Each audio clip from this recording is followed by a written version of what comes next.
You get to cut wood. Yeah. That machine's awesome. What are you doing tonight? Do you want to run this computer? This is an annotator, like a telestrator on TV. We're on YouTube. Let me explain you. So these are your tools down here.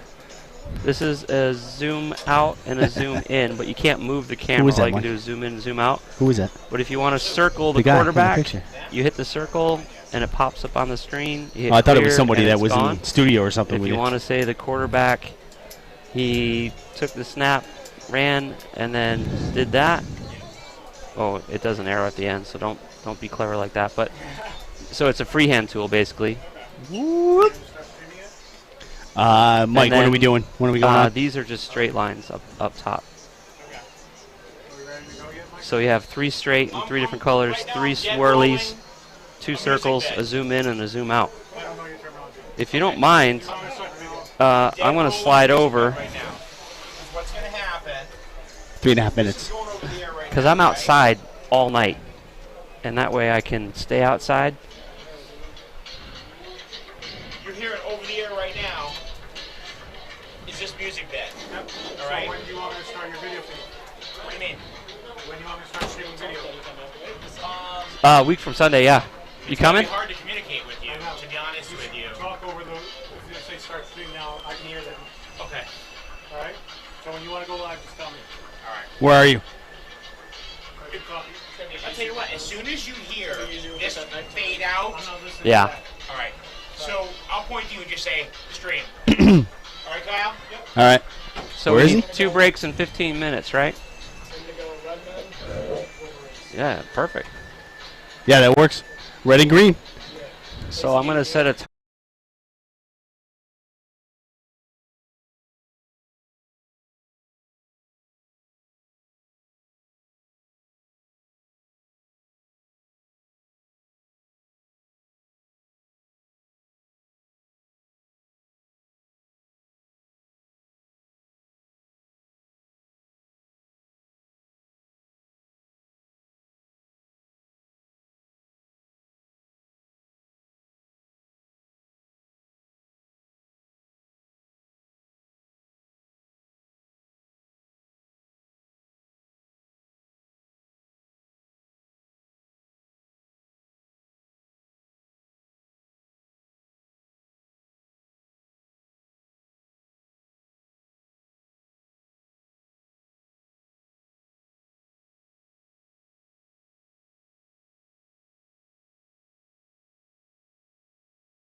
Is it really? All right.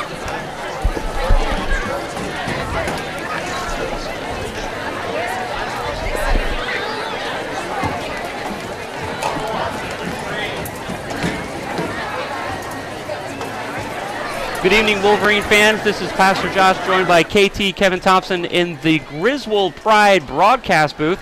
We are gearing up. We're only 14 minutes away from our home game kickoff Wolverine opener this year. The big matchup, honestly, of the season is tonight. It's our very own dearly beloved Griswold Wolverines taking on the Class M champions, the Killingly Redmen. Kevin, bring us up to speed a little bit with where we find the Wolverines from this time last year, and just what can we expect tonight with the Green Machine up against the Redmen from Killingly. So Griswold started off last week against Bacon Academy at Bacon Academy. Interesting thing, Josh, is the first half kind of looked a lot like the game last year, 8-7. Griswold pulled that one out. It was 7-6 at halftime. We were both looking at each other like, oh no, here we go again. And that was actually Bacon leading. As Bacon was up by 1 point at halftime. And then Griswold came out and scored 30 unanswered points in the second half to win 36-7. CJ Matson scored each and every touchdown for the Wolverines. He had a game and a half. We estimate that he had more than 100 yards both in pass receiving and on the ground. So that was impressive. He had a great game last week. Now, when you're coming in to this game against the reigning, defending, undefeated Class M state champions, that they are, Killingly Redmen. Yes, folks, I'm from Killingly. So it's a tough road to hoe. And last week we were at the Killingly game. We had the opportunity on Friday night to go because Griswold's game was on Saturday. Yep. So we were able to scout a little bit. And they just came out and destroyed Plainfield. It was 49-6. Plainfield scored a late touchdown when the second stringers were in there for Killingly. Now, last year, Spencer Lockwood, the actual Connecticut Gatorade Player of the Year for the state, who's playing his college ball at Trinity in Hartford, he was the one-man band last year. That's right. This year, it looks like they got a three-headed monster in the backfield. They do. It's Jackson Lopes, who's 5'11", 140, and yes, he flies. I mean, that 140 pounds gets down the field pretty quickly. Then you've got Canoyer, who's 5'6", about 160, kind of a small package, but with explosiveness. And then you have Nzaya Harriet, 6'3", 240, defensive end, start on their defense. All of a sudden, he shows up in their backfield last week, and he goes long for 2 touchdowns. Outran the cornerbacks from Plainfield. They couldn't close in on him at all. And he can catch, too. And he's, so they have a three-headed monster this year at running back. They completely dominated Plainfield last week. And we were watching Plainfield because obviously, that's the Thanksgiving Day game, the big game at the end of the season for the Wolverines. And they struggled on offense and defense. You don't know if it's just a young team and they'll get better as the season goes on, but they really only had one guy on offense that we saw in Doobie that was doing anything, and then one guy on defense that we noticed, he was constantly having to correct guys on defense in the wrong position. Peasley, their middle linebacker. Plainfield definitely had some first-game willies last week. Let's talk about the offensive line here and the offensive attack that we can look for Griswold this year. We also have 3 in the backfield this year. We've got Fontaine, number 30, Matson, number 4, who, of course, was the big scorer last week, and we've also got Sims, number 34. The Griswold team has taken the field. The cheerleaders are coming out and about ready to have an awesome demonstration for us. I'm going to get information for you guys who are listening real quick on where you can find us on YouTube while we go into our first break. Kevin, can you tell us real briefly here who is making tonight possible for us here in the Griswold Pride Wolverine booth? All right, so this game is being brought to you by Dean's Corner Diner. Now, if you go to Dean's, you got to order the little man's breakfast. That's my favorite. Little French toast or pancakes, some eggs, some bacon. Dean's has been sponsoring Griswold Sports since we've been on the air. It's always a great time for breakfast or lunch there. They have great sandwiches for lunch as well. So Dean's Corner Diner, stop in for breakfast and lunch anytime. Thanks, Kev. We're going to go to break. We'll be right back with continuing live coverage of tonight's home game opener, the Griswold Wolverines versus the State M class champs, the Killingly Redmen. Don't go anywhere. We'll be right back in just a minute. Sass, did you get the wrestling where reference? People find us on the reigning, YouTube. defending.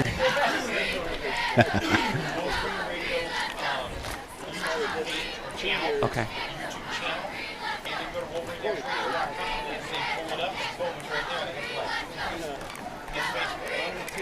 So find Wolverine Radio either online, Facebook, or YouTube, and you will find the stream.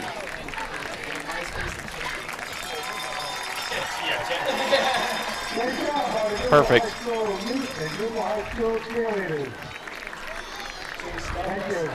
So you go into East.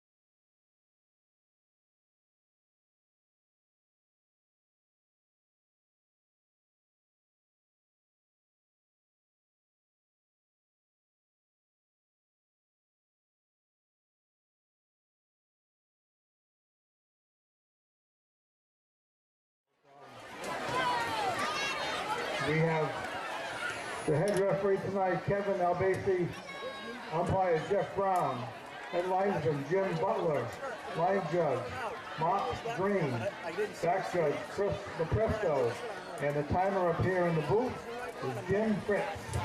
Those are your officials for tonight's game. Thank you. 5.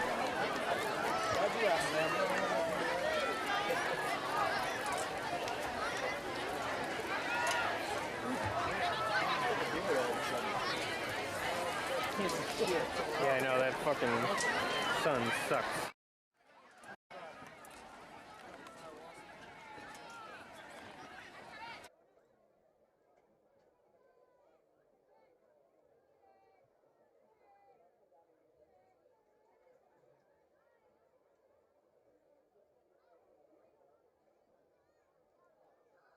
Far side of the field in white uniforms with maroon numbering. Wolverines, black bottoms, green tops, and white numbering. Beautiful night for football. Game time temperature is in the low to mid 70s. Cool and dry, a pleasant breeze as the sun is setting to the west over the Lisbon Landing.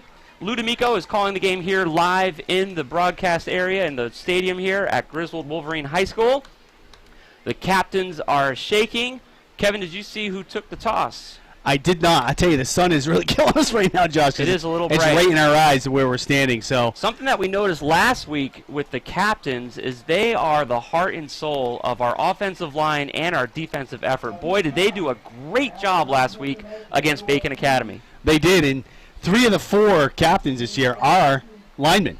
So you have Steven Sims, Corey Carr, and Johnny Falco as 3 of the 4 captains, and then Patrick Strain's the other one who went out for the coin toss. And folks, we're removing our hats and putting our hands over our hearts. We're ready for a moment of silence and the performance of the national anthem. Special player in the Griswold High School class of 2007, Joey Griswold, number 72, offensive and defensive lineman and team captain, tragically passed away in the boarding accident earlier this year. Joey considered his years playing Griswold football as a highlight of his short life and this year. We honor Joey by carrying him with us on and off the field. Please share a moment of silence with Joey's honor.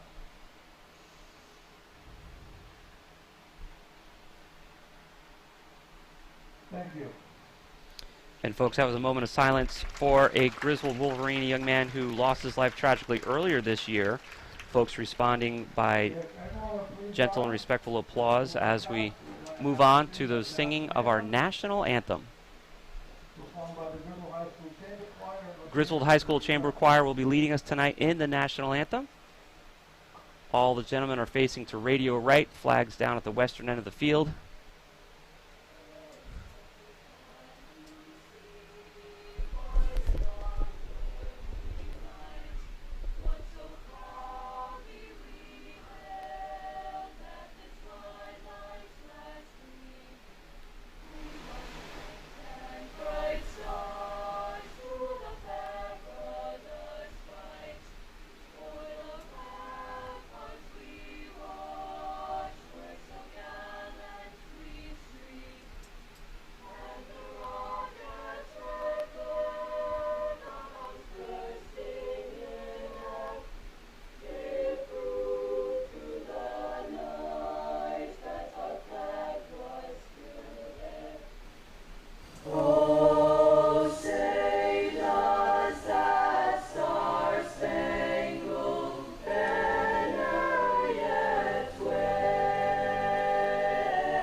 Welcome back, ladies and gentlemen. That performance of the Star-Spangled Banner by the Griswold Wolverine Chamber Choir. The sun is beginning to set below the trees. Shade is now covering the field. Beautiful night for football. We've got just a couple of minutes before the kickoff tonight.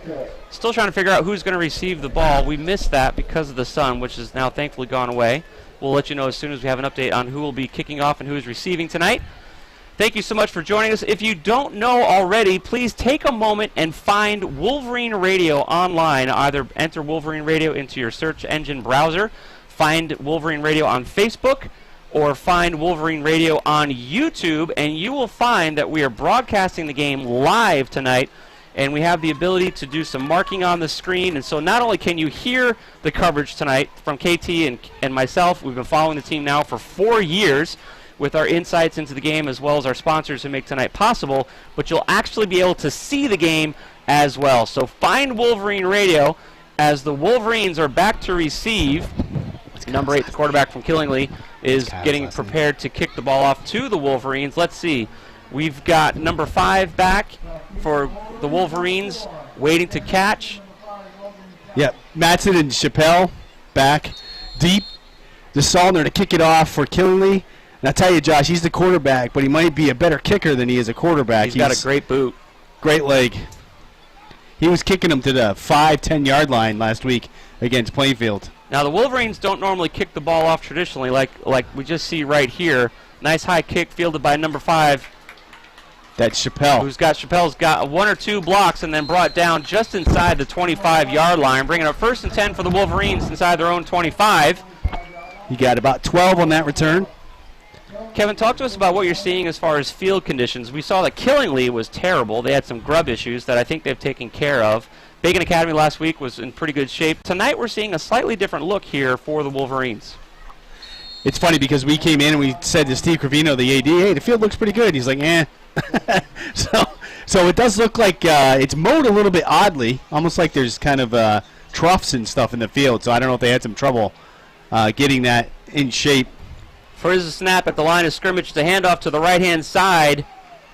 No yards on that play that I could see here. Willingly stopped that initial run there. Looks like he might have lost one, Josh. By putting him back C.J. Matson. Yep. Koziel, the quarterback, has been doing a great job. He can throw the ball accurately. We saw him throw into some very tight situations last week. Excellent arm. It's going to be 2nd and 10 at least here for the Wolverines after that initial attempted run. It's a handoff this time to number 35. Gets a block, bounces his way through. Ball's out, recovered by the Wolverines. Still rolling around. Squirted out again, and it looked like the Redmen got it. Covered it up there. Boy, that's a heartbreak for the Wolverines. That's not the way we wanted to start it out tonight. So the Redmen are going to take over on downs. That was number 28, Dylan Sanford, one of their linebackers for Killingly that jumped on the ball. And the original carrier was Michael Sims, number 34. Not often do we see him fumble like that, but he must have taken a good shot. You can see on the screen here, if you're joining us on YouTube, Sass has the play drawn up. You can see what happened there. Thanks, Sass. That's looking amazing. Folks, if you're able to watch online, let us know because this is new for us, and we love being able to show the game for you this way. Isaiah, I believe, from Killingly with that initial carry, number 9. Got about a yard. He slipped. Josh, you can see a big divot. So I think Steve left the field a little high, and that's what we're seeing. The grass is so hopefully they could dig in with their cleats. The grass is a little higher than we normally see. It's funny, a lot of these guys, these cleats, now they used to in my day, and I think they still have them, you could actually change the cleat length by taking the cleats on and off. So I'm wondering if a lot of these guys are wearing the longer cleats to dig in. Wolverines had a good stop there. The board is saying that it's 2nd and 10 for the Redmen as he takes the snap at the line of scrimmage. It's going to be a handoff to Isaiah as well, number 9. He gets a couple of yards on that play. Number 34 on the stop, number 11 on the stop for the Wolverines, as well as number 58 with initial contact. Yeah, so that's about 6 yards, Josh. He's just inside the 20. Shamari Richards on initial contact there. I believe he's one of the captains as well. Big producer last week in the victory over... Who did we play last week? Bacon Academy, thank you, sir. It's a run to the left-hand side. Stallner on a keeper, trying to get the first down. Quarterback keeper looks like he's going to come up a little short, about a yard or two short. I'm trying to figure that out. It was 3rd and 3. No, they gave it to him. First down. There you go. They gave it to him. They got a weird yard marker, Josh. It's actually missing the middle part that we normally see, that big orange triangular piece. Yeah. It's stripped off, so that yard marker is going to be a challenge for us tonight, too, especially as it gets darker. Yeah. 1st and 10 for the Redmen here. They're able to convert a first down after 3 running plays, 2 by Isaiah, and then 1 a quarterback keeper. Here goes the Redmen. It's going to be another run up to the left-hand side of the ball. The Wolverines stopping that run after a gain of about, what do you say, 4 yards maybe? 4 or 5. That was Derek Turner for the Redmen, and he was brought down. on the play by Devontae Fontaine. So the Redmen are knocking at the door here. They're inside right at the 15, 10-yard line here. Inside the 15 at the 10. Early in the game, 9.5 minutes remaining in the first quarter. 12-minute quarters here in high school football. It goes quick, folks. Join us online. Here's the snap. The Redmen at the line of scrimmage. Handoff number 32. Stopped effectively by the Wolverines. Number 50 in on the stop. Number 34 and 22. Steven Sims, an initial point of contact there. Matt DePonte got some action on that play as well. Nice stop there by the Wolverines. Going to bring up 3rd and 5. Killingly making some substitutions here early in the first quarter. The Wolverines had the ball for 2 plays before we fumbled on our own 25-yard line, turning it over to Killingly, who's now driving down the field, running all the way.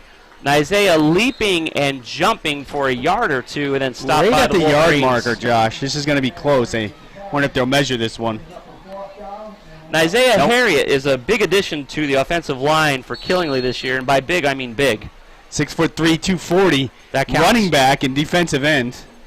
It's 4th and 1, Josh. 4th and 1. Killingly didn't quite make it. Is going for sneak. Quarterback sneak. Wolverines saying that it's going to come back this way. Let's see what the umps have to say. The officials are unloading the pile. There's the pile. Looks like it's Killingly ball. There's a conversation taking place at the line of scrimmage, and the refs are calling for the change. Yep, there we go. Let's take this moment. Kevin, we got time for a mention or two? Sure. So, this game also being brought to you by, we actually forgot to say it at the kickoff. We'll get this down, guys. So the kickoff was sponsored by the law offices of Stuart R. Norman, 19 Slater Ave, Jewett City, 860-376-0069. That's the law offices of Stuart Norman, 19 Slater Ave, Jewett City, 860-376-0069. They're calling it a first down, Josh. So they are. So Redmen are going to hang on to their second first down conversion here. 8.5 minutes remaining in the first quarter. All run plays so far this game. Killingly has performed now 8 run plays, all for short yardage, mostly by Isaiah Harriet, number 9, who's lining up in the backfield. Quarterback keeper for 1 or 2 of those plays, also successfully converted that 1-yard rush for the first down. Killingly again hands the ball off to Harriet, tackled initially by number 52 for the Wolverines around the ankles, and then brought down after a gain of, let's see, that's going to be, he stretched that out for about 5 yards or so. Yeah, it looks like he's about the 2. I was going to say. So second and goal from the 2 here. Scoreboard is saying exactly that. Early in the first quarter, Killingly looking to put the ball in the end zone here. They're only 2 yards out, and they're inside just handoff shove to the defense touchdown back. And a touchdown. Touchdown for the Redmen, 6-0 early in the game after a Wolverine fumble and turnover on our second play. The Wolverines are doing a pretty good job stopping the Redmen. However, they were not able to prevent that. That was about a 20-25 drive over 8 plays, resulting in a Killingly touchdown, 6-0, as Killingly quarterback number 8 lines up to take the extra point attempt. Wide receiver Josh Montpelier on the hold. Here's the long snap. The place is good, and it is through the uprights, folks. Extra point attempt is good for Killingly. 7-0, Redmen over the Wolverines early here in the first quarter after a Wolverine turnover on the second play. We're going to take a short break and be right back with the Wolverine possession here at 211 Slater Avenue, broadcasting live from the Griswold Bride broadcast booth. So, Mike, some of these.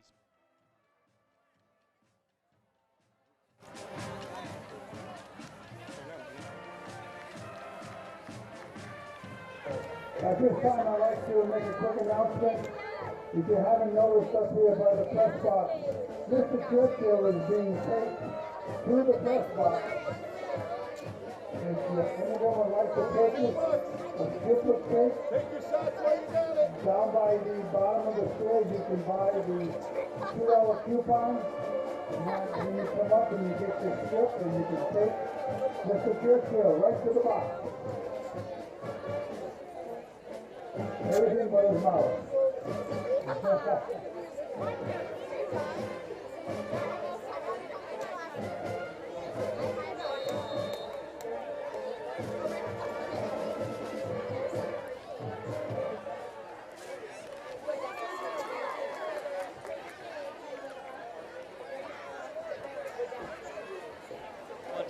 It's the season opener at home for the Wolverines versus the Redmen. PJ, Pastor Josh with KT, Kevin Thompson. Killingly up with a quick touchdown, 7-0 against the Wolverines. Wolverines just cleanly fielded the ball after a little bit of a bobble here and ran the ball back to about the 15-yard line. So Wolverines taking over here 1st and 10 on their own 15. Nice kick there by the Redmen. We had a hard time fielding it as it bounced around a little bit. And then a clean run down to the 15-yard line. Yeah, DeSalner's leg is just as deadly as his arm. Yeah, he can boot. DeSalner is the quarterback for the Killingly Redmen. We've seen so far this game just run plays, but we know that he can open up and that he does like to find Isaiah Harriet as a receiver. Isaiah Harriet for Killingly lined up on the left side on the end. Here come the Wolverines from the line of scrimmage. It's a pitch back to number 4, looking for a block, no love, tries to cut back towards the middle, brought down by Isaiah Harriet. No gain on that one. Matson was on that carry. He had an opening, but there were no green jerseys there to help him keep it open very long at all. So it's going to remain 2nd and 10 for the Wolverines. Koziel and Krug heading back to the line of scrimmage. In the backfield for the Wolverines, Fontaine, Matson, and Sims. Josh, Killingly basically has all 11 men within 7 yards of the line of scrimmage. It's a handoff to the left-hand side of the ball. The runner was able to make it back. Let's see, it was number 34 on that carry. He bounced off of a couple of the Killingly Redmen and then scrambled forward for about a gain of 2 yards or so. Actually, they gave him 4, Josh. Excellent. That looked like it was shorter than that to me, too. He had good second effort, and so that was Sims who fumbled on his first carry and led to that touchdown for Killingly. 3rd and 6 for the Wolverines here. Koziel at the line of scrimmage, number 35 in motion in the backfield. It's a fake to number 35. Koziel back to throw. He's in trouble and brought down by the Redmen, number 20, for a loss. Yeah, that's got to hurt because you had a decent shot there getting a first down with 6 yards to go, but now it's 4th and 12. Quinn Gervasio on the sack there that time for the Redmen. 4th and 2 much for the Wolverines. Number 9, our quarterback, back to punt the ball away. He's going to be punting from our own 5-yard line. The ball is traveling through the air, caught at the 45-yard line in Wolverine territory. Number 1 running to the right-hand side. 56 misses the tackle. 57 misses the tackle. Brought down by number 9, the quarterback. So actually, it looked like Falco clipped his leg as Montpelier was going by. Montpelier on the return for Killingly tripped him up just enough, and then Koziel brought him down. The long grass had a little bit of something to do with it, too. It just looks like they're not maybe getting maybe the grass grabbed his leg. He tried to cut back into the middle of the field, but the cut wasn't clean. And I think the grass is a little longer than normal here tonight because of all the rain that we've received. Montpelier for Killingly is their number 1 wide receiver, so he has good speed. Boy, I tell you what, rough field position again for the Wolverines on their heels up against their own end zone. Killingly 1st and 10 inside the 20. Here we go. It's a pitch play to number 32, who's hit in the backfield. Nice stop play by the Wolverines. Let's get a jersey number 57, one of our captains. Johnny Falco. Wow, was that a nice stop. He hit Lopes soon after he took the pitch from DeSalner and was right there for a loss of a couple.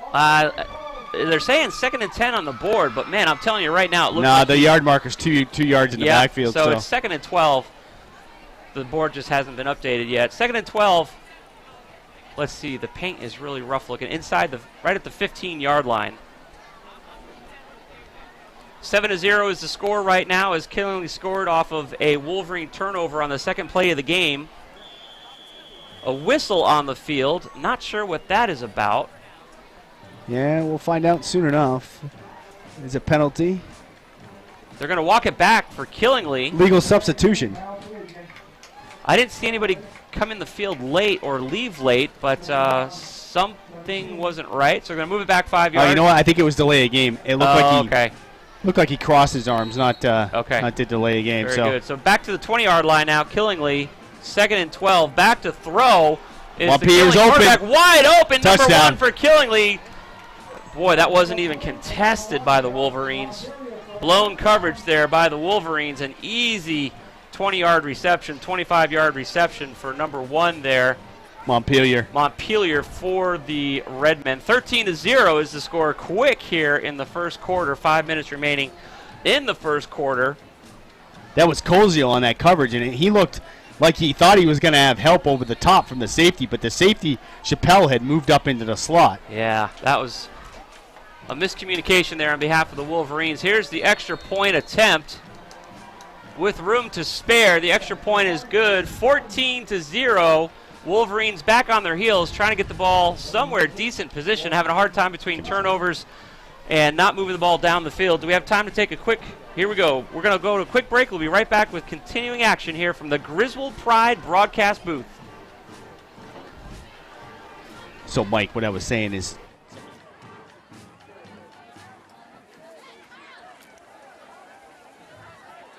Griswold High School boosters are running the concession stand as usual for all the football games. They have a lot of good refreshments, and they'll be open throughout the game. Please support the booster club. Sorry, I was looking over here. I got it.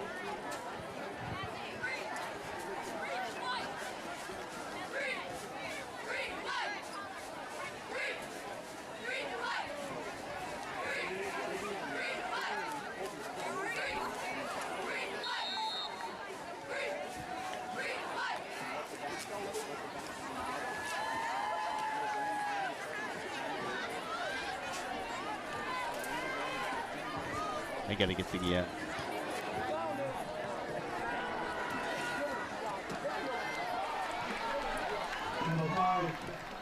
Chappelle again. Get the ball to the 20-yard line. After this one? Okay. First and 10. So we got 10. Am I lagging 6?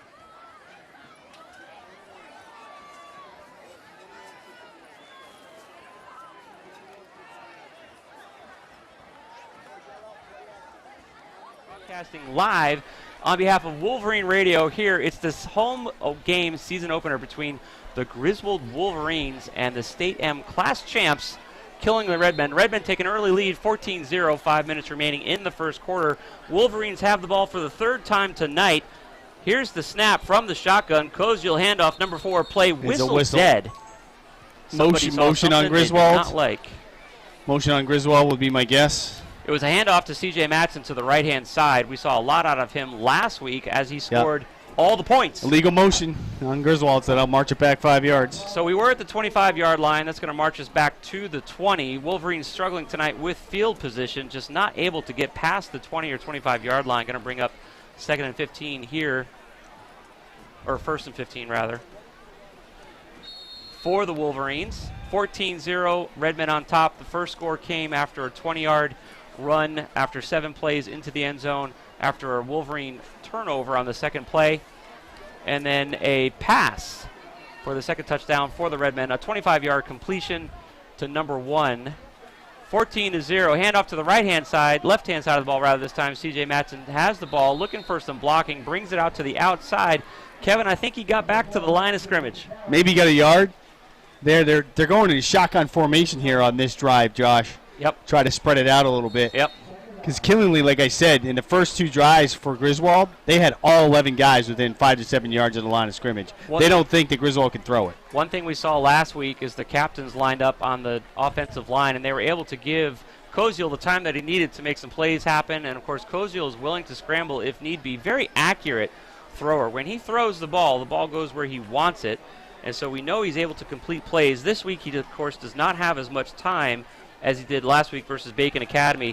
From the shotgun again, looking to hit his a short screen pass. It was intercepted by the Redmen, but a flag down on the play. I don't think that's going to go the Redmen way. I think it's going to be roughing the passer on number 34 for the Redmen. Koziel looked to his right, threw to his right, and his receiver did not run the route the way Koziel was hoping he would. It ended up being definitely picked off by the Redmen, but it looks like it's going to stay Griswold ball, and they're actually going to move down the field in the positive direction due to a penalty here, roughing the passer on that play. Hey, we'll take the first down any way we can get it at this point. Absolutely. Yeah, that was Jonathan Cresswell from Killingly that got flagged for that. So the ball is now spotted on the Griswold 32-yard line. Best field position of the night so far for the Wolverines. Hey, folks, if you haven't heard already, find Wolverine Radio online by hook or by crook. Put it in your browser, put it in Facebook, put it in YouTube. You can watch the game live tonight as we are videoing this game. Hey, what's going on? And so you can not only hear our color commentary and stats and figures after watching the team now for 4 years, but you can see the action for yourself. Back to it was a shotgun snap with some blocking in the middle. Wolverines fighting their way for a gain of about 2, maybe 3 yards. C.J. Matson on the carry there. Lead blocker that time was Sam Durancy. Oh, I'm sorry. Andrew Clement, sorry about that. Andrew Clements was the lead block that time for C.J. Matson. Gain of a few yards. 2nd and 8 here, Josh. See if they put it in the air. The lights are on here, and the temperature is dropping. The stands have filled up nicely. Back from the shotgun, Koziel with the snap, pitches the ball to number 21, who's running around the right-hand side, looking for some blocks, has some room to run, forced out of bounds by the Redmen after crossing midfield. That's going to be another Wolverine first down. Isaiah Stubbs on the run around the outside, 5'5", 125 sophomore. Did I read that right? Oh, geez, I thought I read the 2 as wrong, and that's right. I'll tell you what, 5'5", 125. He was quick. Just like you said a few plays ago, they're taking the snap from the shotgun, trying to spread out the defense, and that time it worked well for them as they were able to turn the corner on the right-hand side and pick up a nice gain there. Bring the ball inside Killingly territory for the first time tonight from the Killingly 43-yard line. Koziel and crew coming to the line of scrimmage. A whistle on the field. Looks like somebody's taking a timeout. Killingly. Killingly calls a timeout. We're going to go to a quick commercial break. 14-0. Killingly had 3 minutes remaining in the first quarter. Don't go anywhere. Continuing live coverage of tonight's competition between the Wolverines and the Redmen in just a few minutes.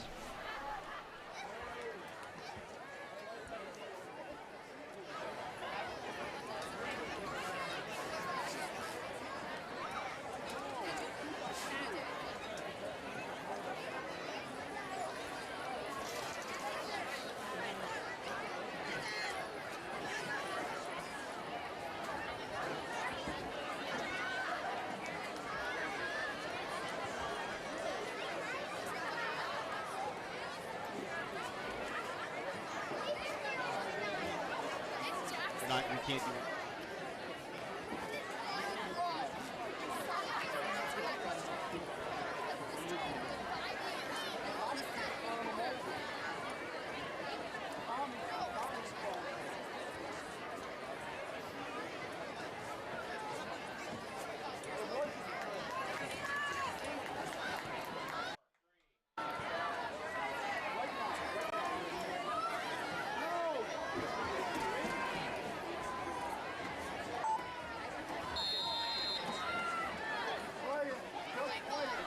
Redmen, 14-0. The Redmen take an early lead as the Wolverines are putting an offensive drive back together. Nothing on this play, however, as Koziel is sacked. He manages to get his way almost back to the line of scrimmage as he was overwhelmed that time by the Redmen. Yeah, he lost about 2 on that, Josh. Harriet and Quinn Gervasio both in for the Redmen there. Half a sack each for those gentlemen.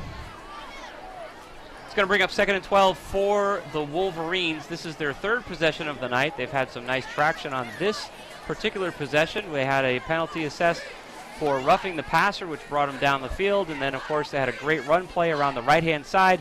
And they are now in Killingly territory. You can see the game live on YouTube or Facebook. Just search for Wolverine Radio. From the shotgun, Koziel takes the snap, bobbles the snap. He's in trouble, picks up the ball, and the play is whistled dead. The Wolverines were able to protect him as the Redmen were quick to come in and look to make a hit on that play. it was whistled dead, Josh, because he put his knee down when he went to grab the ball on the ground. Good thing, too. As soon as you do that, you're down in high school and college. That's fine. You don't need to be touched. Because he was going to be touched. He was going to be touched. There was some in a way he would not have There was enjoyed. some touching imminent in his life that he was preserved from by the refs in that situation. Less than 2 minutes remaining, a minute and a half remaining in the first quarter, 14-0. Redmen on top by 2 touchdowns, 1 by runs, 1 by air. As Koziel back it's third from and the a mile. shotgun, looking for a long third down, scrambling to his left. Oh, he had number 21 wide open, but could not hang on to the ball as he heard number 24 from Killingly coming in to ruin his day. Who did? Devin Chaikow went right through his hands there. Even with a screen pass like that, I don't think you're going to get enough there for the first down, but you could have maybe chewed up about half of what they needed. Now it's going to be fourth and a mile. Cameron Crowe broke up that play for the Redmen as, like you said, KT, they're going to punt. We're going to punt. So we're going to give the ball back to Killingly with a minute and a half remaining in the first quarter, 14-0. 2 quick touchdowns by the Redmen. The first one running in, the second one throwing. No one deep for the Redmen.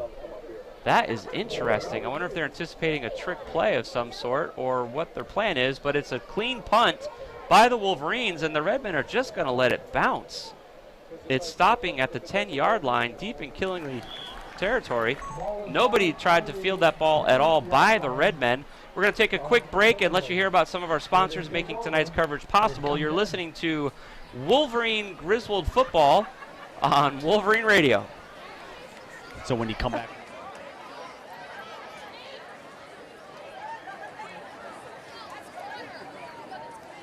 I want to try to stick to it. Yeah. All right, so then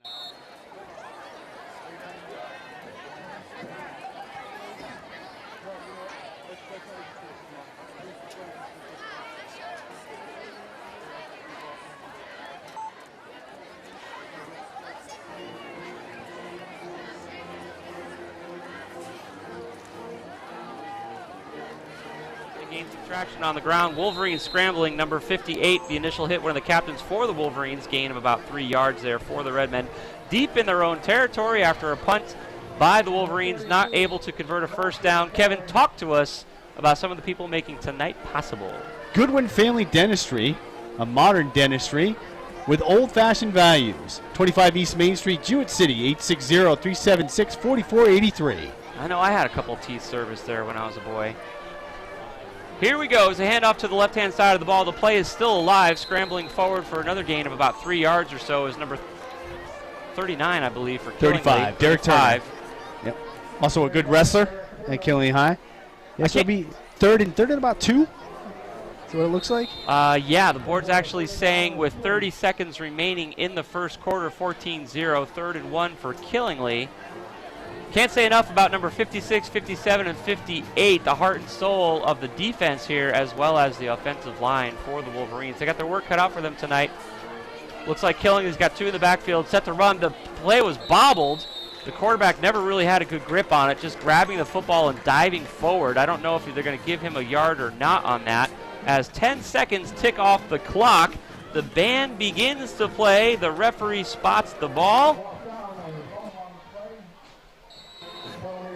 Yeah, DeSaulner lost the ball there and just fell on it. So he's short of a first down. So here we go, folks. We're going to turn the field around between the first and second quarter as the cheerleaders take center stage for this quick break.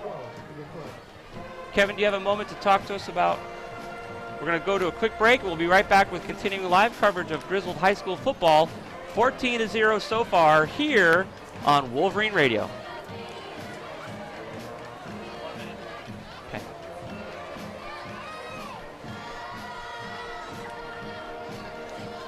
that's perfect. It'll probably come back right as they're ready to go.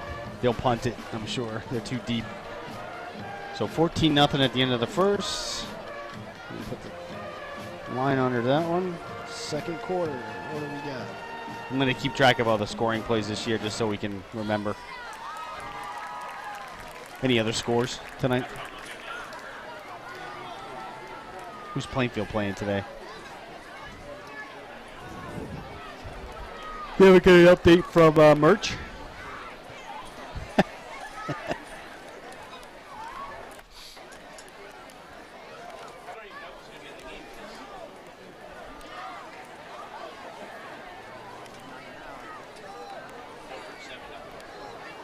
Is this me? 2-1? Yep. Good evening and welcome back to Wolverines Radio's continuing live broadcast coverage here of the Wolverines versus the State M champion, Killingly Redmen. PJ here in the booth with KT Kevin Thompson in the Griswold Pride booth. 4th and 1 for the Redmen. We just turned the field around at the beginning here of the second half from the line of scrimmage. The Redmen need a yard. Look like they're going to go for it. The quarterback waving off the play, standing up, and that's going to be a That was the old try to draw him offsides play. Okay, Josh. so they took the made an attempt there. Did not work for the Wolverines. Let's see. So did they take a timeout, I or was did going they to say, take the they 5 take a yards? timeout or the 5 Looks yards? like, looks like they took the timeout because they're not walking off a penalty. So right. that's the second timeout Killingly's already taken in this first half. They've done a couple of things that I haven't seen before, calling a lot of timeouts so far and not even trying to field the punt return after the last set of downs when the Wolverines were forced to punt the ball away. Got up to about the 40-yard line, then could not convert on 4th. We punted the ball, and the Redmen just let it roll to the 10-yard line. So the Redmen still are working on that possession now from their own territory, right around the 20-yard line. 4th and a yard for the Redmen. Going to take the snap. And here's the punt by the quarterback for the Redmen. Back to field the ball are the Wolverines. Not going to be able to make a return on that ball as it just crossed midfield. It's going to be placed on the 49-yard line in Wolverine territory as the Wolverines take over on downs. 14-0 here. Good field position for the Wolverines. But, Kevin, they've got their work cut out for themselves tonight. Talk to us a little bit about what the Wolverine offense is facing with the state championship defense of the Redmen. Well, you know, it's interesting to see that they came out in their split wing, you know, which is a normal formation on offense to start, but then they immediately on the third possession, their last possession, went to the shotgun. And they had a couple of decent plays, that nice outside run by Stubbs. So we'll see what they do here with this formation. They're definitely trying to spread them out. The Killingly defense did lose some beef up front. Yeah.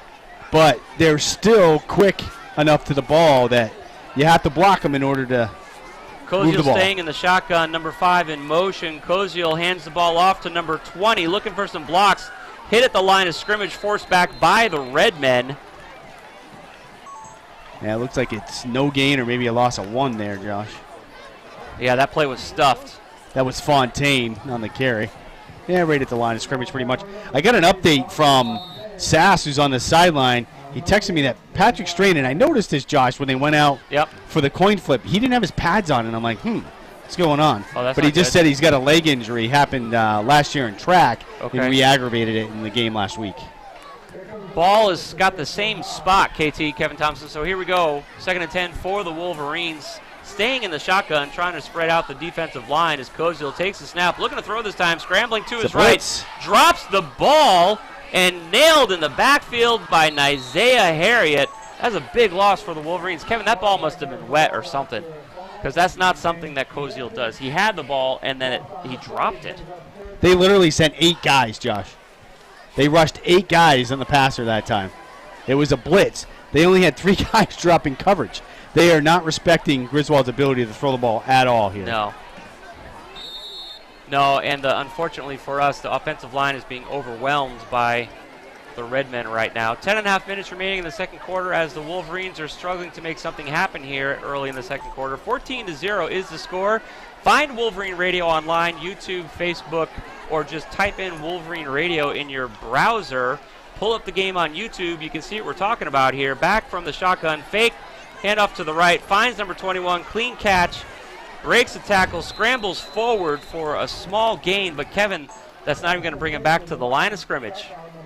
Not quite. Be about 4th and 15-ish. That's correct.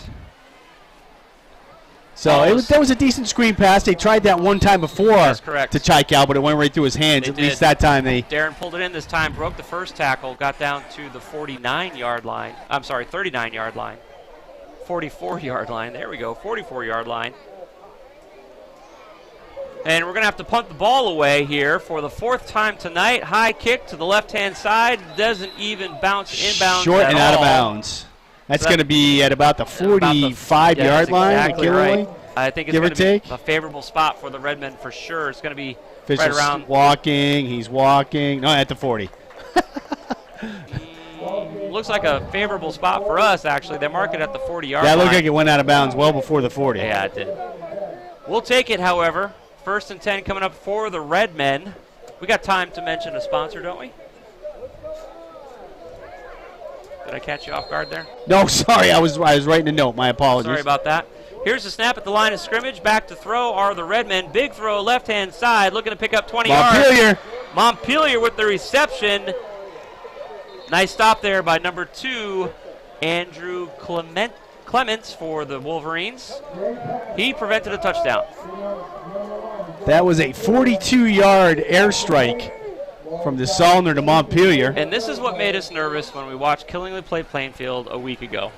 Because last year, Killingly couldn't pull that play off. Or at least they didn't try very often. They didn't need to. No. Spencer Lockwood just rushed for 300 yards every game, so they didn't really need to throw the ball. We've seen 2 long ball receptions so far tonight. The first one for a touchdown is a 25-yard completion in the end zone, and that's what brought the Killingly Redmen up to 13 and then 14 points with the extra point. Score is still 14-0. Big, like KT just said, 40-yard completion here, the second big throw of the night. You just simply didn't see Killingly throw through the air last year, not like this.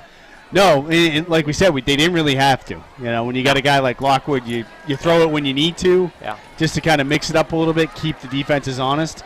DeSalner's a big kid. He's 6'3", so he certainly can see over the line, and he's got a great arm. He's actually their best basketball player, too. Yep. He's on the basketball team as well. While the Wolverines were able to make a stop on that play, I have to say that the coverage deep was thin. I guess that's the best. So it was way to say one-on-one coverage on the outside there, and, you know, honestly, Clements did a pretty good job. He was stride for stride, and he tackled Montpelier right as he caught the ball. So. Yep. No, it was a good, clean defensive play, and if he did not make that stop, we would have seen a change in the score. From the line of scrimmage, here we go, 1st down for the Redmen. It's a run up the middle, number 32. Nice stop there by the Wolverines, restricting the gain to just a couple of yards. Number 56, initial contact. Number 11 for the Wolverines with the stop. Couple yards, so 2nd and 8. One thing that's intrigued me so far is I've seen this. This is the 3rd time they've done this. So Jackson Lopes is their speedster in the backfield, but they've run it between the tackles every single time. They haven't gone to the outside with him yet.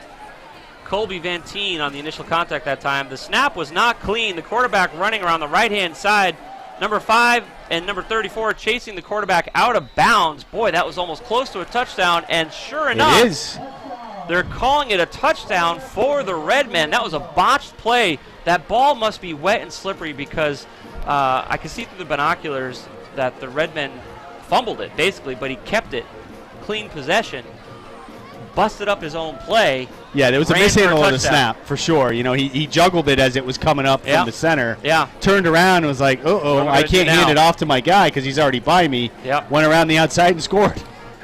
20-0 with 8 minutes and 45 seconds remaining in the second quarter here at 211 Slater Ave. Wolverine Radio broadcasting live from the Griswold Pride broadcast booth for the extra point. It's the Redmen. Here's the long snap. Here's the place. Boy, the Wolverines were all over that. Number 2, Andrew Clements, almost had his hands on that ball. But however, the extra point attempt is good. 21-0 for the Redmen. Wolverines are going to have a chance to drive back. As Kevin and I were mentioning, it's a beautiful night for football. The temperature's dropping as the sun drops down below the horizon. The grass is a little bit longer here tonight than we normally see. We're going to take a quick break at this time. 21-0, the Redmen on top of the Wolverines. Season opener home game here, folks. Don't go anywhere. Find us on YouTube. Watch it with us live. You're listening to continuing live coverage of Griswold Wolverine football here on Wolverine Radio.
Good evening, folks. Welcome back to the continuing live coverage of the Wolverines versus the Redmen here at home tonight under the lights.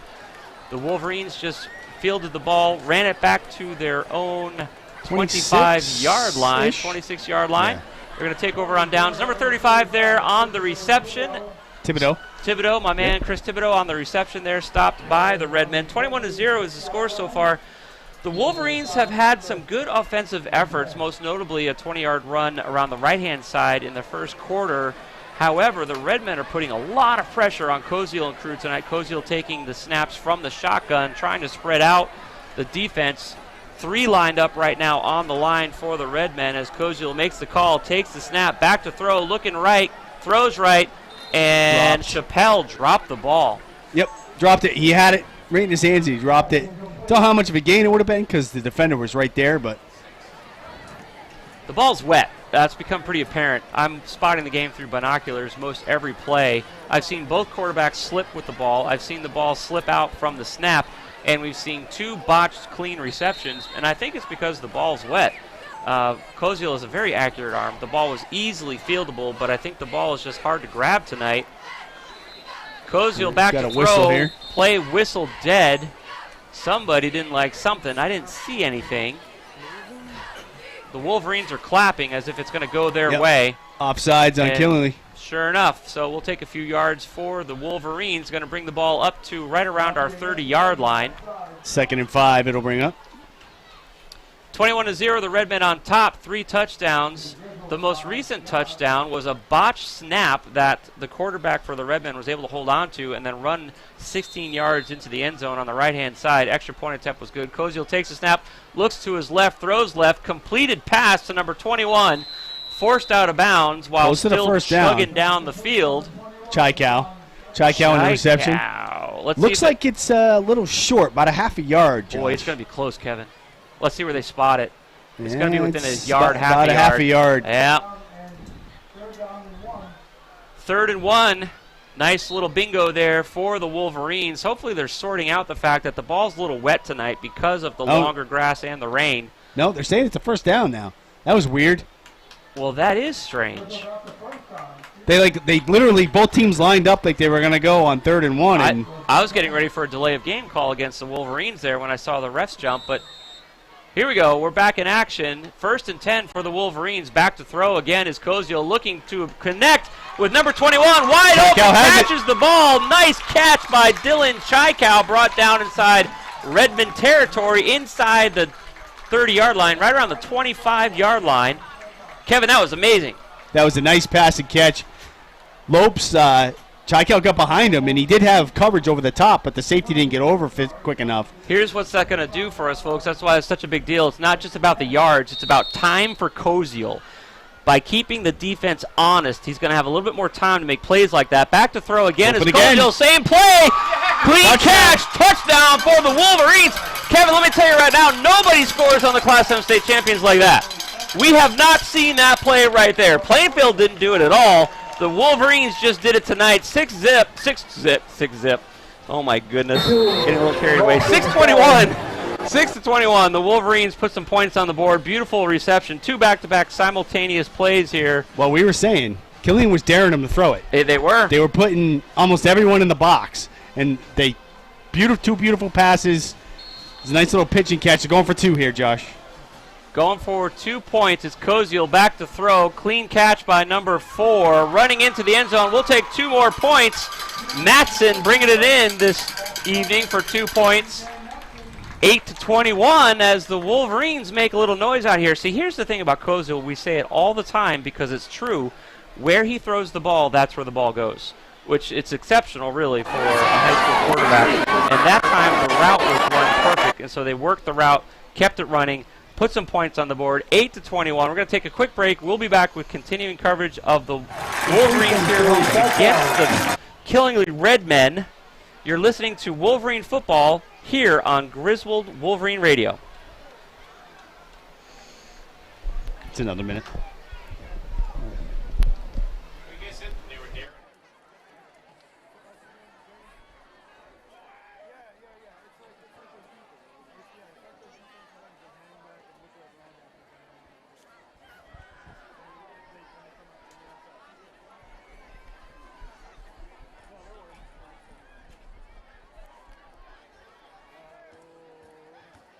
is a 26-yard reception. Thank you. This stool is nice because it gets me below this crazy bar. I know. I feel like I'm blocked.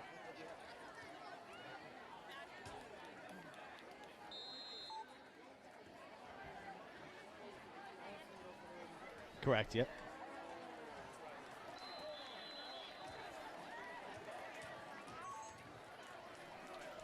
Good.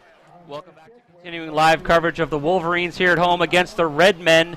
The Wolverines just put 8 points on the board. Kevin, bring us up to speed real quick with the Wolverine touchdown and 2-point attempt. So it was Koziel to Chaikow, 26 yards through the air. Matson with a 2-point conversion to get the Wolverines on the board. Interesting, though, that they kicked it short like that against the Redmen. I try to kick it deep against these guys. You don't want to give them their ball almost at midfield. You're right. We kick the ball short like we like to do. The ball is currently spotted right around the 47-yard line. Handoff to the left-hand side of the ball as the Redmen try to move the pack forward. They do a couple of yards before being brought down by the Wolverine defense. Looks like number 58 was the initial contact and ended that play. Shamari Richards on the tackle. Again, that was Lopes, their speedster that they're running through the tackles, between the tackles. Yep. That intrigues me. I don't know why Killenly's doing that. Picked up about 2 yards there, saying 3 yards on the board. 2nd and 7 for the Redmen as they take the snap at the line of scrimmage. Looking to throw to his right-hand side under pressure. Finds his receiver, who's immediately tackled. Number 5 on the play for the Wolverines. That's there. Chappelle. Nice tackle on Montpelier. Actually brought him back about a yard. What a great defensive play there by the Wolverines. Actually back to the original line of scrimmage, Josh. So Kevin, we didn't 10. see anything like this when the Redmen played the Panthers a week or so ago. Plainfield just did not have – they were trying to coordinate their defense, but it just wasn't happening.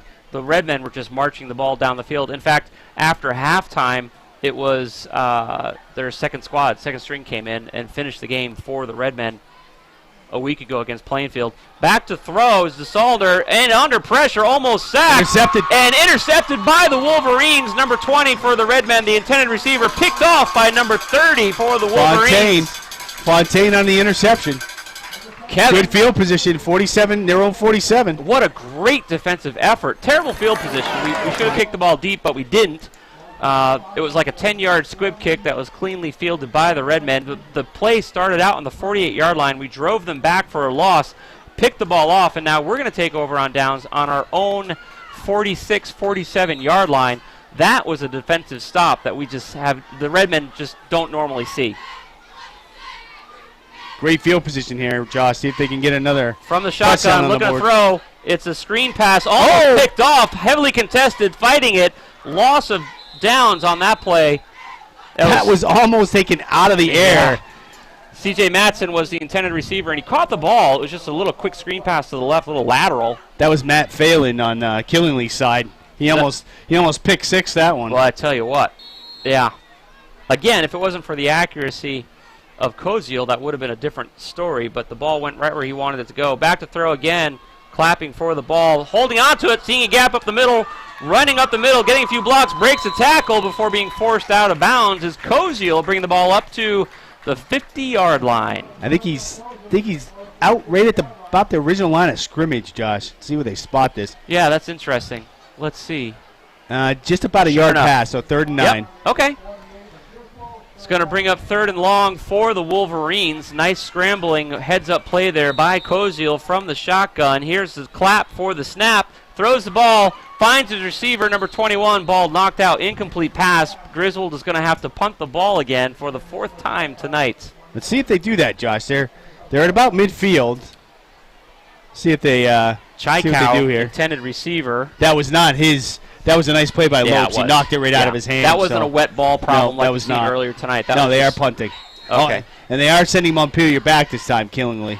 So they're going to actually field the ball this time. Earlier tonight, when Griswold punted, the Redmen just let the ball roll to their own 10-yard line. Nice, beautiful punt by the Redmen, and by the Wolverines, and they're not going to field it.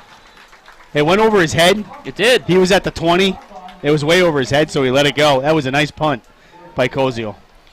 Good effort there by the Wolverines on defense, not able to capitalize and make any points on offense. The Redmen are going to have the ball again deep in their own territory, 21-8. Continuing broadcast coverage here at 211 Griswold Pride broadcast booth. Happy to be back with you for this season of Griswold High School football, brought to you by Wolverine Radio. Hey, Google Wolverine Radio on YouTube or Facebook. Click the link. You can watch the game tonight online as we continue to provide coverage here, play-by-play, as the Redmen take over on downs. It's a run up the middle by number 32. The play is stuffed by the Wolverines. Flag on the field. Yellow hanky. It's probably a holding, would be my guess. It was thrown by the referee. If I had to guess, it's a holding or a face mask, something of that nature. Number 30 for the Wolverines was the initial point of contact on that play. Fontaine. No, false start. False start on Killingley. Normally that's blown dead before the snap, but I guess the ball was snapped first. Tell you what, the Wolverines stuffed that play, and this call is going to bring the ball back deeper into Redmond territory. Let's see where that spot is going to be, because the ball started out, I believe, on the 11-yard line. It was on the 12.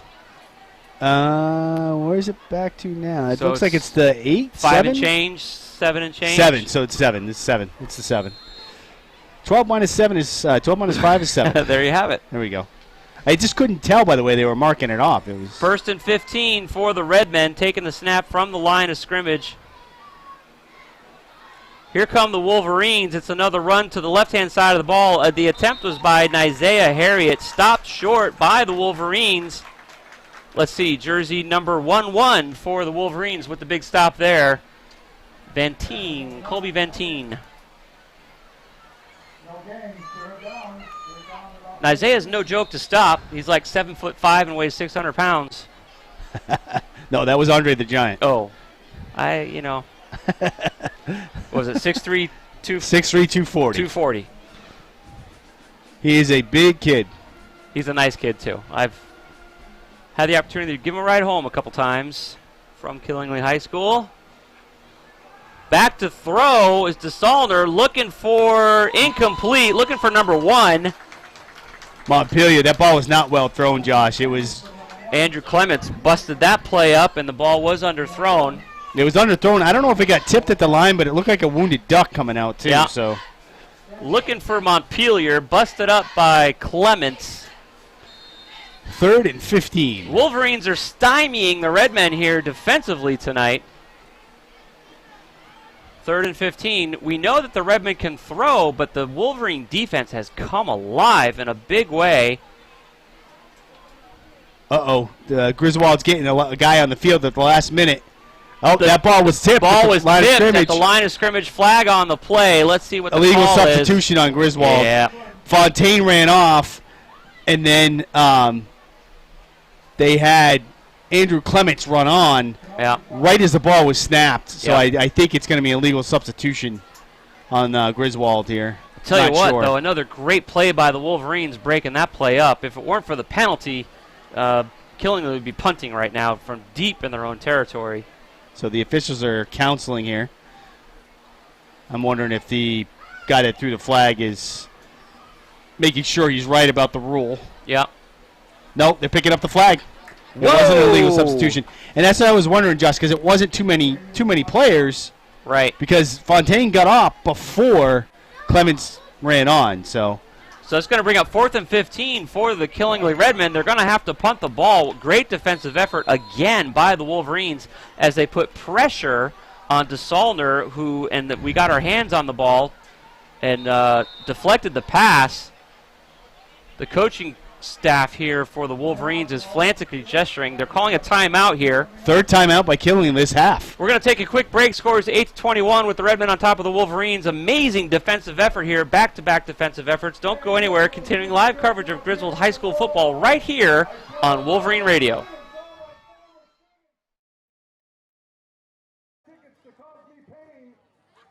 I gotta beat Mrs. Coleman's record from last year. I'm already gonna stay on the wall for 3 quarters, so I beat that anyways. She only stayed a half. Let's get some money up here. Let's go. Here's your chance. Let's go, Griswold. Hey, Wolverines are on the comeback trail, baby. Let's go.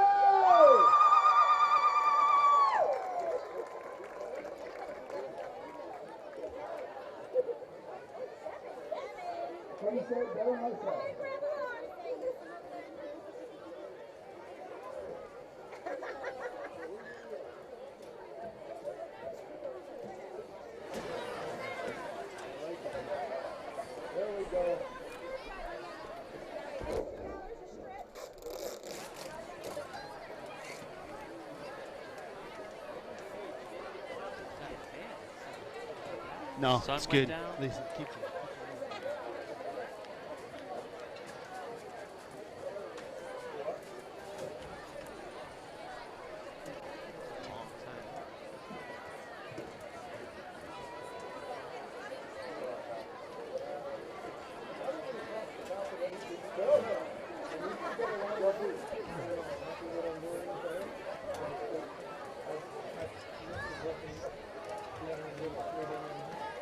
Welcome back, ladies and gentlemen, to continuing live coverage of the Griswold Wolverines at home, facing off against the reigning state champs, the Killingly Redmen. Redmen on top, 21-8. The Wolverines, amazing back-to-back defensive stops on the last two offensive drives by the Redmen, unable to capitalize on either of those drives, however. But the Wolverines are looking to receive the punt now, as the Redmen are 4th and 15, deep in their own territory after a deflected pass by the Wolverine defense. The Redmen are coming back on the field after a timeout. 4 minutes and 48 seconds remaining in the second quarter.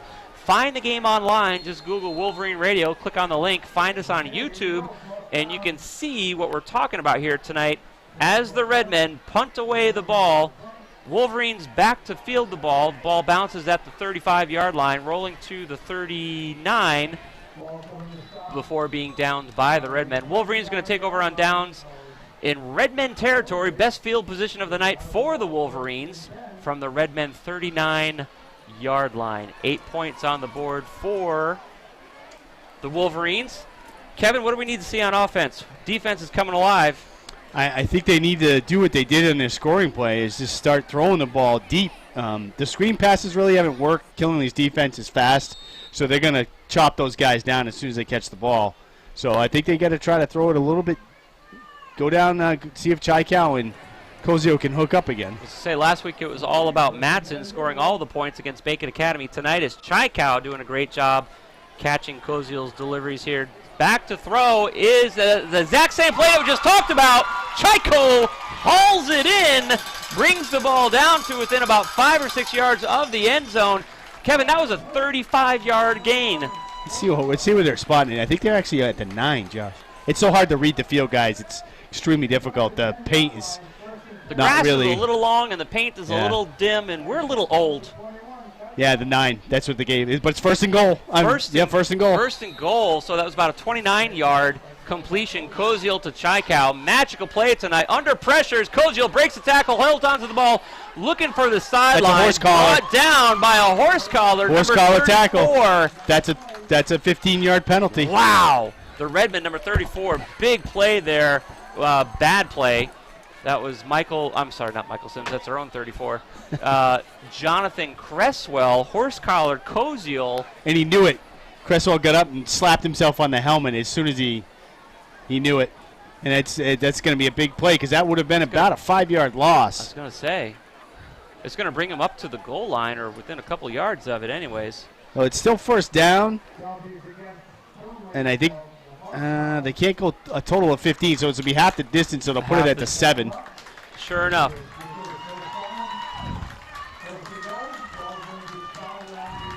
Referees just paced the ball down, dropped it at the 7.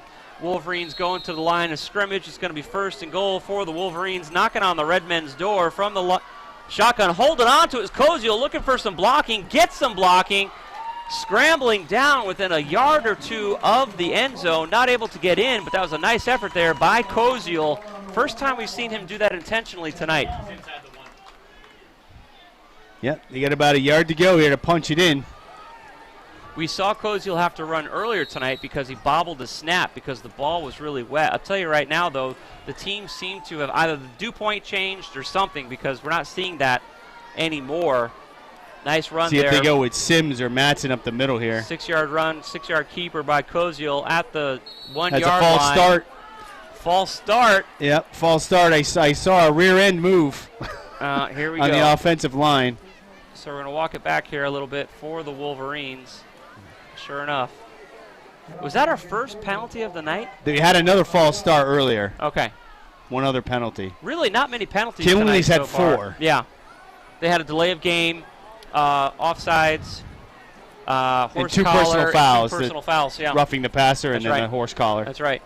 So good effort here by the Wolverines with just very few penalties. This one hurts. Walks it right back to the 7-yard line where they started from after that big catch by Chaikow. Koziel again from the shotgun formation. Killenly coming across the line, putting a lot of pressure on him and sacking him. Number 56 for the Redmen, putting Koziel down on that play for a loss. 3 minutes remaining in the second quarter, 8-21 as the Wolverines are trying to double their points here. You're going in the wrong direction, that's for sure. I tell you what, They're down on the 11 now, 3rd and goal on the 11. And Koziel had no chance on that. No. Phelan was to him by the time he had the ball. Yeah. Yep. 3rd and 10 now for the Wolverines. Basically, they're looking to get in the end zone is what's happening here. Down deep in Redmen territory. They got Thibodeau in the backfield on this one, Josh. Sure do. It's a fake to Thibodeau. Koziel drops the ball, picks it back up, and he's going to get sacked for a big loss. He's trying to ground it, trying to throw it away, but I don't think that's going to work, Kev. Yeah, there's no flag. Sims was there.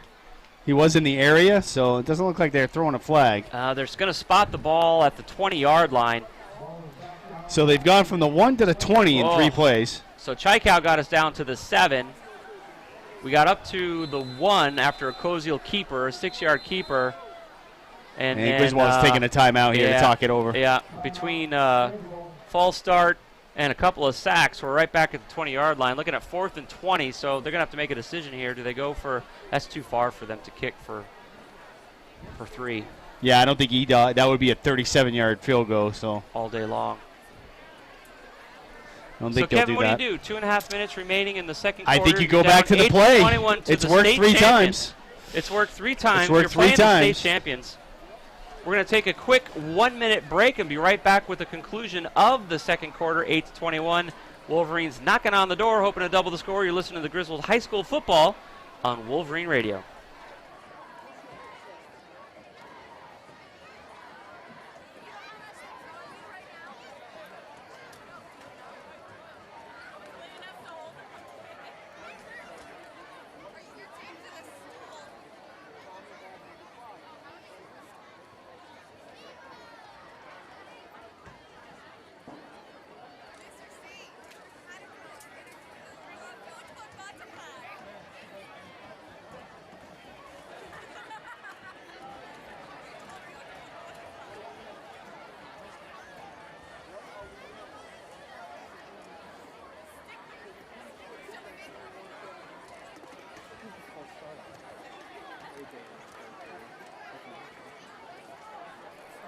Take it down. Which is smart. He's wide open.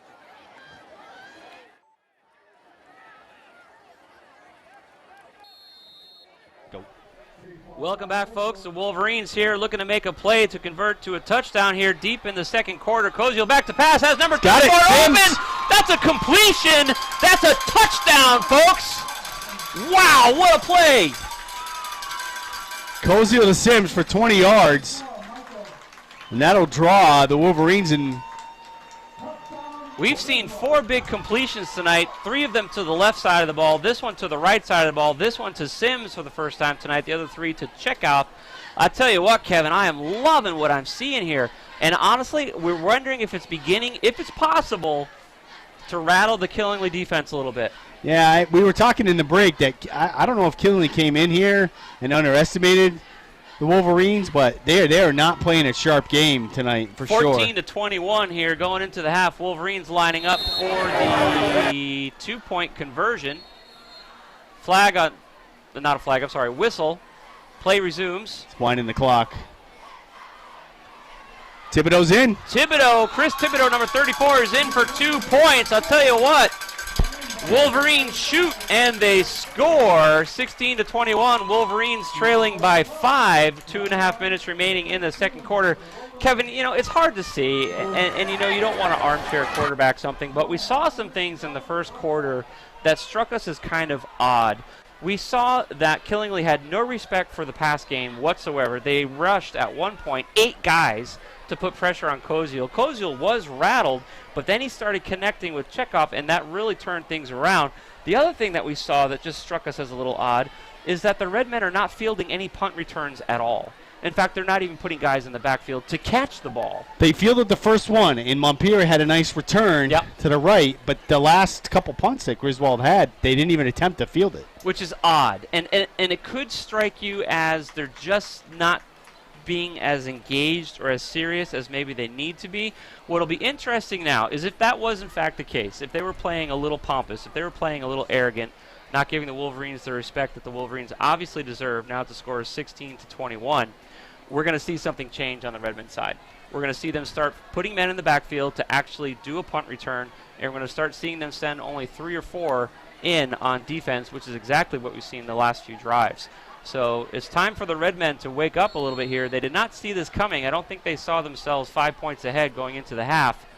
Here's the kick. Thibodeau, low line drive.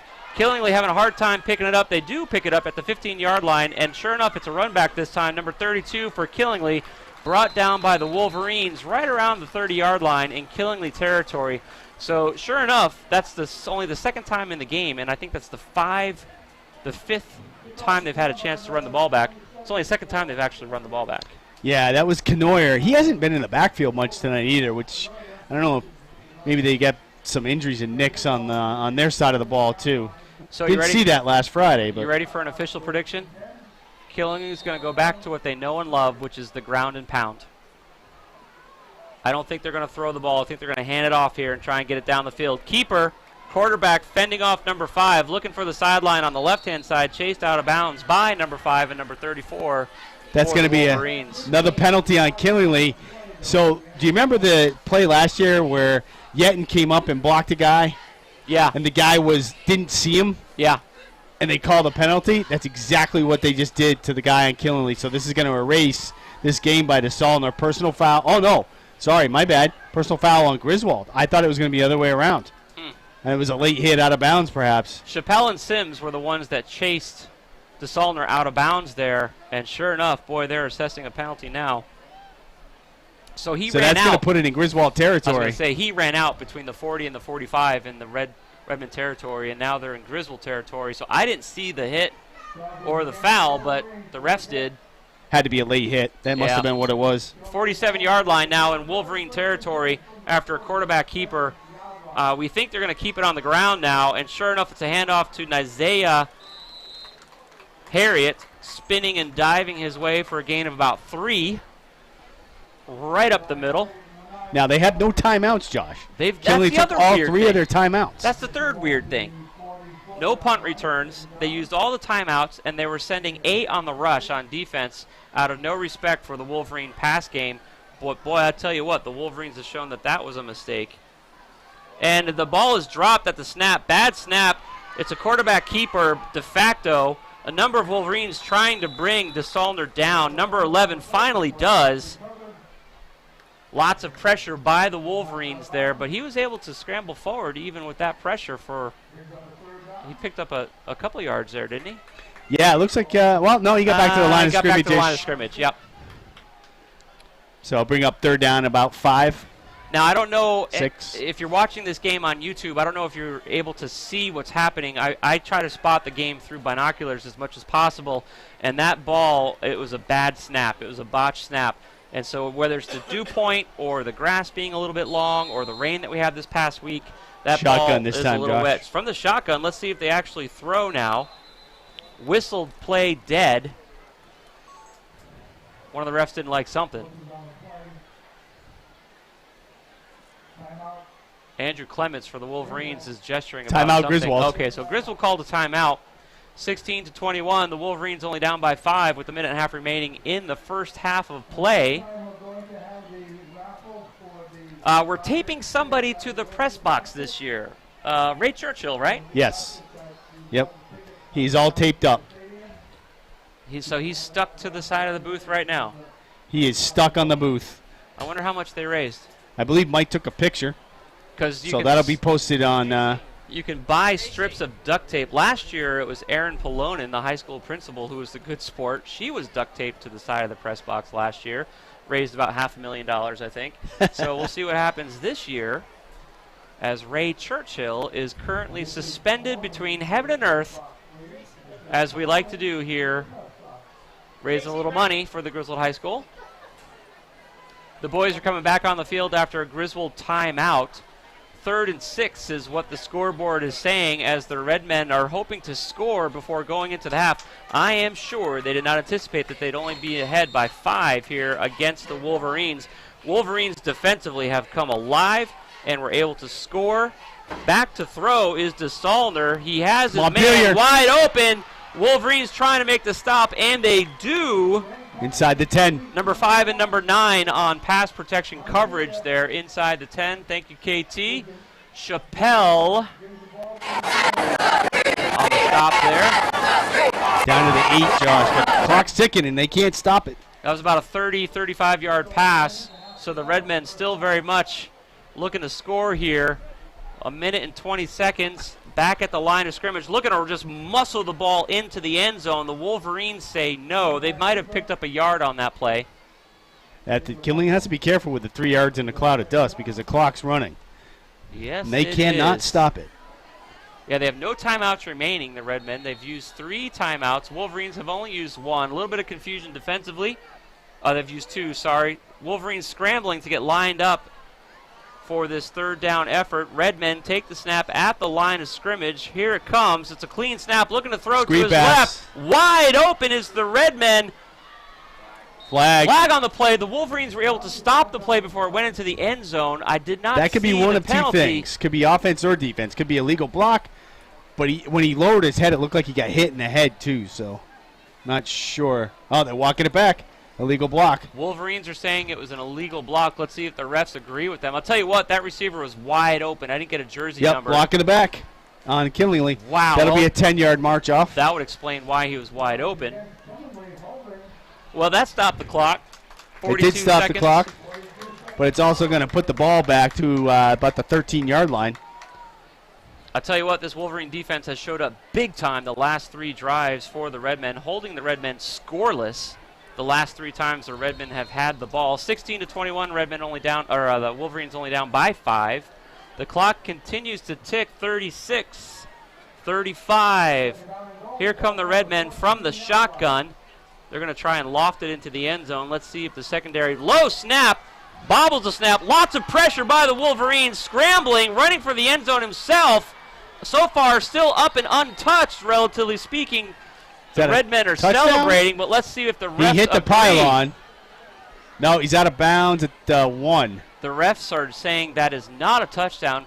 Kevin, that's the last time the Redmen scored their 3rd touchdown. That's exactly what happened. It was a keeper by DeSaulner. That time it was not intentional because it was such a low snap. He was looking to throw the ball into the end zone. Boy, but that guy can scramble. The Wolverines hit him a lot, but were not able to bring him down. 17 seconds remaining. Redmen looking to get in the end zone. It's a pitch play to Isaiah Harriet going touchdown. over the middle. The refs are saying touchdown for the Killingly Redmen after a good effort there by Isaiah Harriet. Big guy, number 9, rolling down the middle, just basically had to stretch his body across the line of scrimmage. Wolverines not able to stop. 27-16 now with 13 seconds remaining in the first half of play. PAT lining up for DeSaulner. This guy doesn't miss. Kevin, that was still an excellent defensive effort by the Wolverines. And that was a busted play, the one that DeSaulner took it down to the 1. Yeah. Here comes the long snap, gets the ball down cleanly, and that ball is through the upright for the extra point. 28-16 as the Wolverines are going to have 13 seconds for a punt return. And then it's going to be halftime. When do we release Ray Churchill? Do we release him at halftime? Tuesday after breakfast. Ray Churchill currently duct taped to the side of the Griswold Pride broadcast booth. We like to do that. We raise lots of money doing it that way. Erin Polonin was last year, Ray Churchill this year.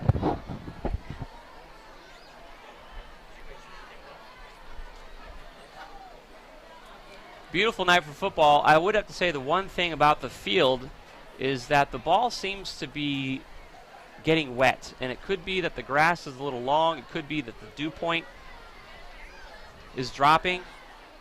Not entirely sure. The air is much colder outside. Because we're seeing low snaps, botched snaps. The receivers are having a pretty good time hauling the ball in. First quarter, it was bouncing off their hands all over the place on both sides. Redmen back to kick the ball off here. The ball is spotted at their own 40-yard line. Redmen back to kick. Wolverines at their own 10, ready to receive. 13 seconds remaining in the half. 16-28. The Redmen just scored. Nice kick, and the Wolverines are going to let it roll into the end zone, bring the ball back out. No time off the clock. So the Wolverines will take over on downs.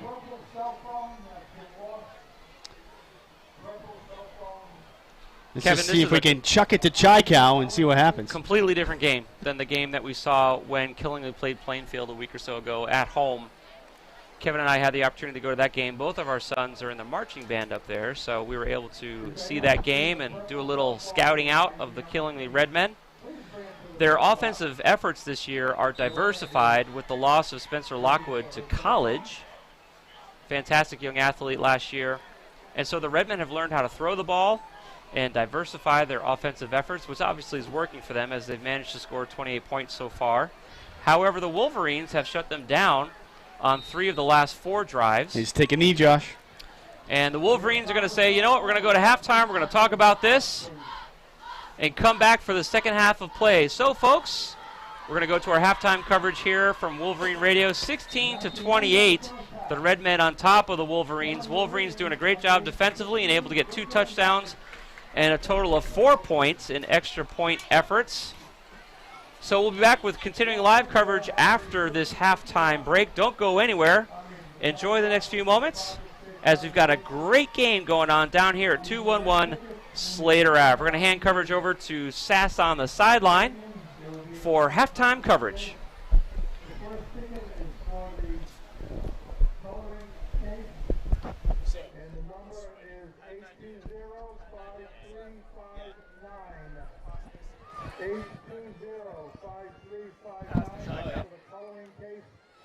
Please come to the press box to receive your prize. The second prize is for the candy basket. That ticket is 820-5343. 820-5343.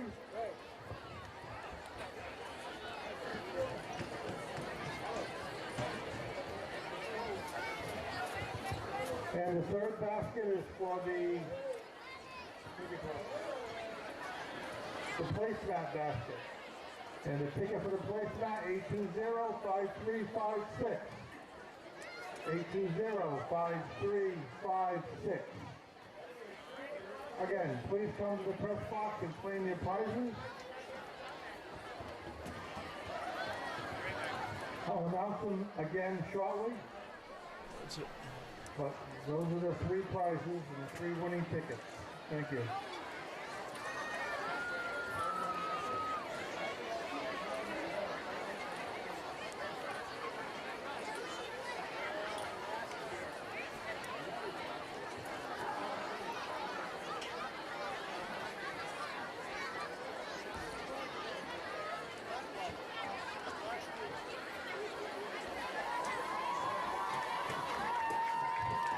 Give it up for your hometown Griswold High School cheerleaders!